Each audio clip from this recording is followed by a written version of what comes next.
Every once in a while, we come at a crossroad for our thoughts. We have to decide on which side we want to go through. Do we decide on the path that everyone follows, or do we take the path less traveled by? When I was a kid, there was a poem called "The Path Less Traveled By." It was written by Robert Frost.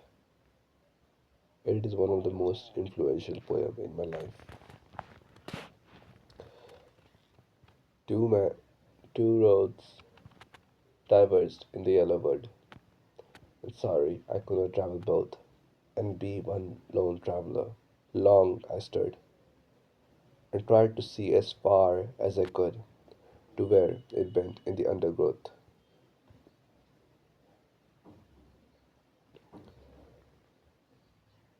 When we stand there and try to look as far as we can, we have to question our own thoughts.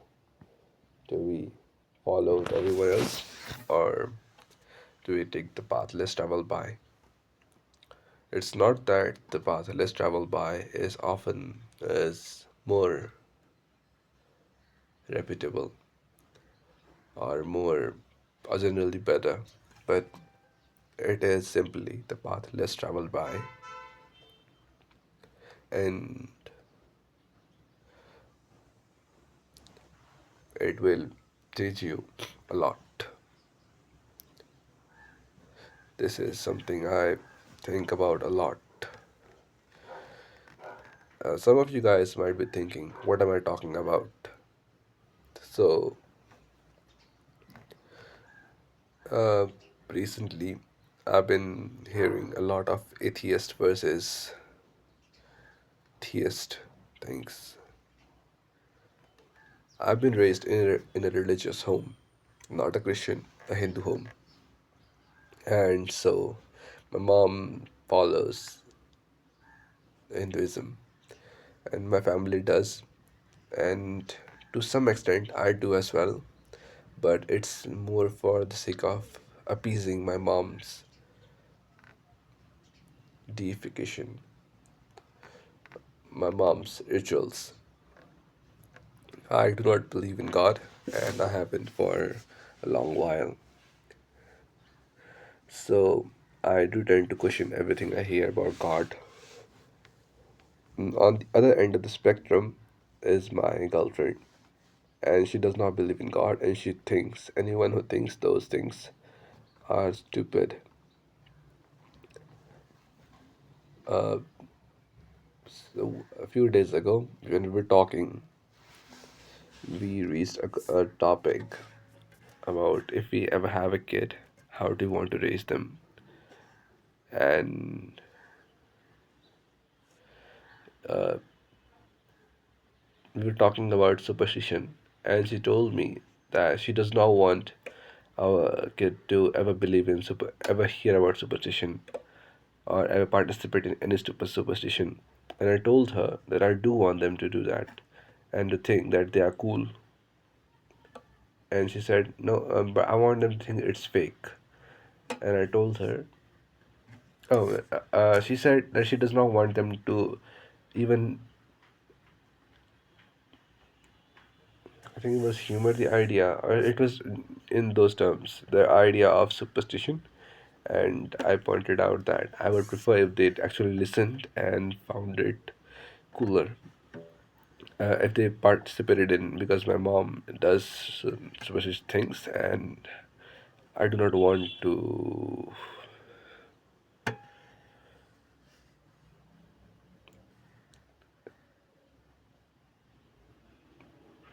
break the tension on the river, in the lake, too much. I guess I don't know if there's a phrase for this, but I don't want to tussle the boat a lot, ruffle or something like that. So when so she told me that she's okay if our kid listens to things, but she wants them to think Oh, it's obviously fake.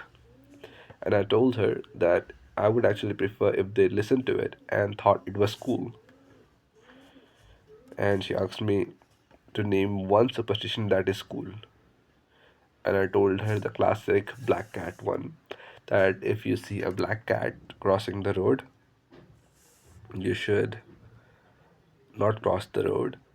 If you see a black cat crossing your way, then you should wait a second and uh, then cross the road. So what we would do as a Nepali would we would spit. So our spit would cross the road before us. So I told her that, and I told her it's cool and it's funny, and she laughed. But the thing I often arrive at her with is I find her and my mom to be similar in terms of mental rigidity. My girlfriend follows science. She does not follow superstition. My mom follows superstition. She also follows science, but in mostly in terms of superstition. And what superstitious people tell, religious people tell her science is. And I've never been one to tell other people they are wrong, and I don't plan on doing that either for a while. I am more self-centered than people realize.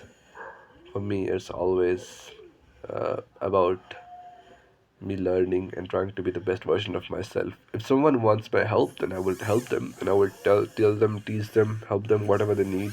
But I won't really go and explain to someone why they are wrong without any prompting on their part. So, and as I was telling her, this is something I realized that my mom and she is really similar. My mom took the religious route and she took the atheist route, and she took the one and they took the route that the people around them took often. And I was the for my mom, she that was the religious one, and for my girlfriend, that was the atheistic. Um, Atheistic is fine. I'm also an atheist, but it was more in the range of anything that is not scientific is strictly foolish, and we should not even humor the idea of it. And it's harmful, and it is harmful. It's in most cases. In some cases, it is harmful. It is also very backwards. I do understand that, but uh, I tend to follow a different route. And I'm not saying this to say I am better than other people, because as my girlfriend usually points out, there are a lots of fallacies in my logical thinking, and I like them because when she points those out, it helps me learn that there were some holes in my ideology, and it would help me create a better one that would account for things.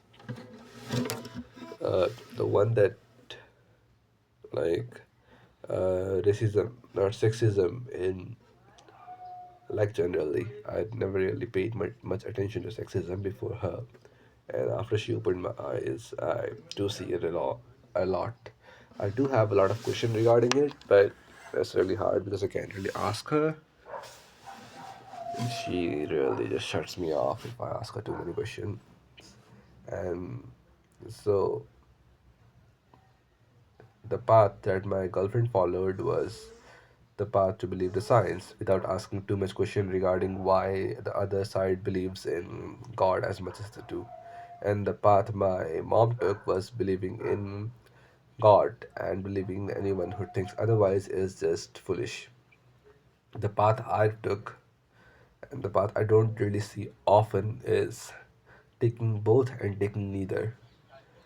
I I'm atheist. I'm an agnostic atheist. I'm atheist till the point someone can prove to me that there is a God. So for that reason, I'm always open to learning. And if someone ever tells me about God, I will not really shush them out. I will tell them to ask me, or tell them to show me, or like just explain their.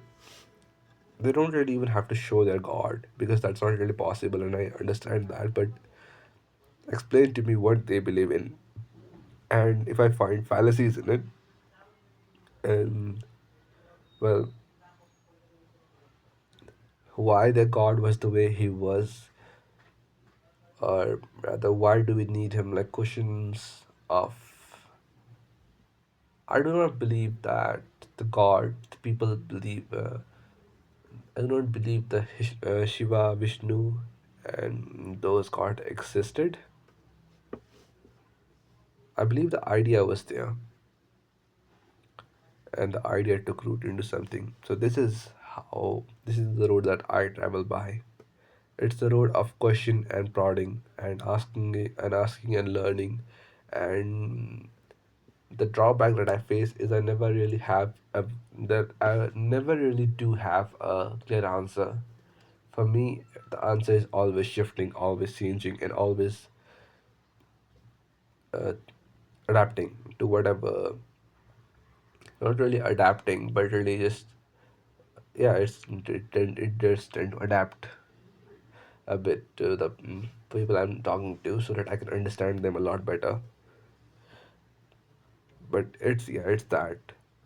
So because of that, I can never really be sure about any answer. I can never really say that I'm an atheist and I do not believe in God and God does not exist. Neither can I say the God does not exist and or the God is good and God is great and God will help you. So yeah, that is the path that I have to travel by, and it does not, and it's not only in the terms of religion, but in general, like everything. I do tend to ask a lot. A common example that my girlfriend hated, and I do think that a lot of guys will, is I do not understand the N word ban. I'm not. I don't know if I explained this, but I'm not from US or any culture where we for the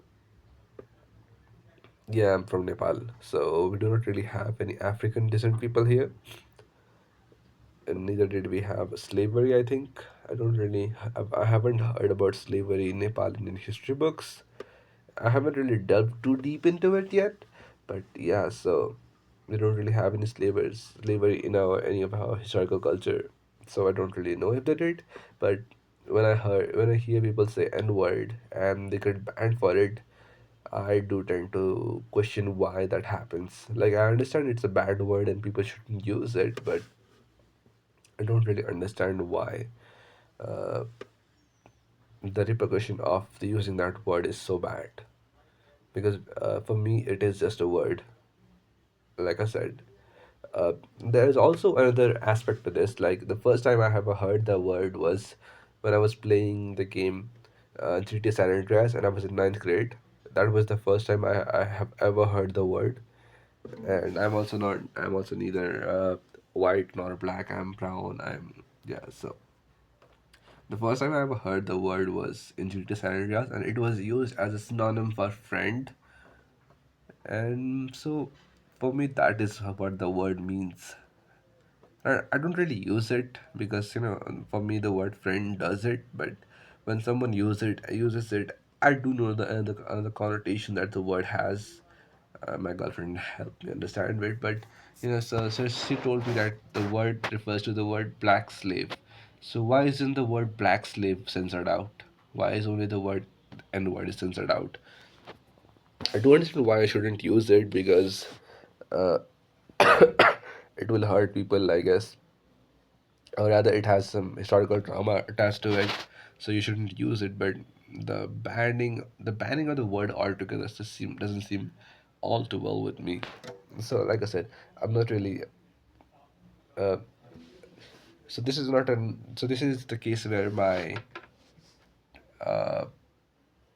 questioning and prodding is really bad, because I can't really ask questions like this, and I can't follow the ideology either. I can't exactly just believe that I shouldn't use it because other people don't. That would just won't sit right to me. I don't use it not because The reason I don't use it isn't really because of respect out of for other people, but because I just don't need to use it. I do think I would stop using it if someone told me that they don't really want to hear the word, but it's same as if using any other vulgar word like you know, the F word and the S word with the fuck and slut, those words. So if someone told me that they don't really want to hear those words, then I would shut up. But the N word to me is in the same reign. I haven't really used the word yet. One time someone used it on me, it was really cringy, and the other guy also used it as a friend. He did not mean it as a bad word. So yeah, so that is what I mean. Like this is the path that I have to travel by.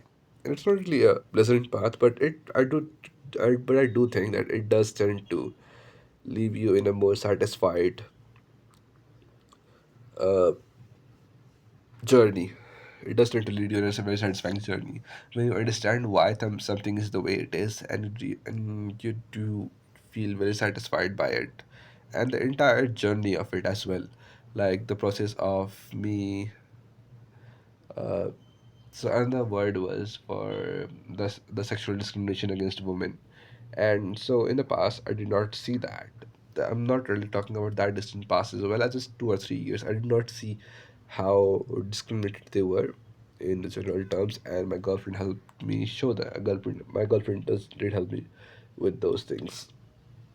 So the entire journey of it is really interesting, and it hasn't ended for me. That's the problem.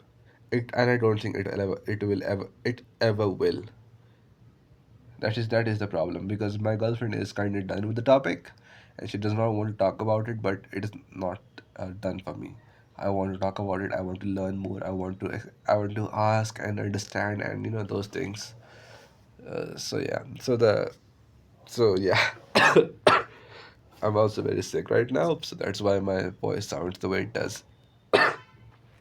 Okay, so bye.